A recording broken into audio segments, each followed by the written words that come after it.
Consider the following two statements. Kirchhoff's junction law follows from the conservation of charge. Classical physics के कुछ laws है. Classical physics का पहला law conservation of energy.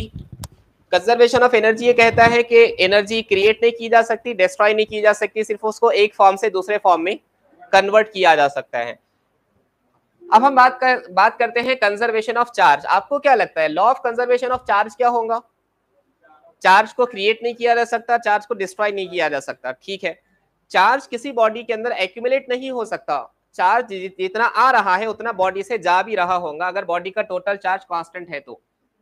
हम बात करते हैं सबसे पहले रूल की. सबसे पहले उसने कहा है Kirchhoff's junction law. Kirchhoff junction law मतलब जिसको हम आमतौर पे KCL कहते हैं. I1 आया, I2 आया और I3 गया. लॉ ये कहता है जितना आ रहा है उतना ही जा रहा है. इसका मतलब क्या है, इस जंक्शन पर कोई भी चार्ज एक्यूमुलेट नहीं हो रहा, तो input charge is equal to output charge, मतलब चार्ज कंजर्व्ड हो गया. ये हुआ law of conservation of charge के चार्ज आप यहाँ क्रिएट नहीं कर रहे, जितना आ रहा है उतना ही वहां से जा रहा है. सो किरचॉफ्स जंक्शन लॉ क्या कंजर्वेशन ऑफ चार्ज को फॉलो करता है? करता है. Second, Kirchhoff's voltage law.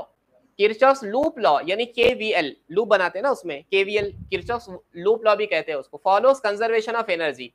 अगर हम यहाँ एक लूप बना दें, इस लूप के अंदर एक बैटरी है, तो बैटरी का जितना पोटेंशियल होगा वो पूरा का पूरा पोटेंशियल इन दोनों रेजिस्टर के अक्रॉस मिलेगा. बैटरी कुछ भी पोटेंशियल बचा के नहीं रखेगी.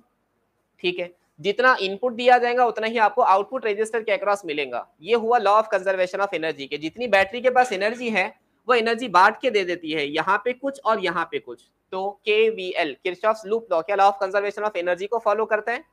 करता है. तो इसलिए ऑप्शन डी करेक्ट होगा. Both A and B are correct. ARPMT का क्वेश्चन है ये.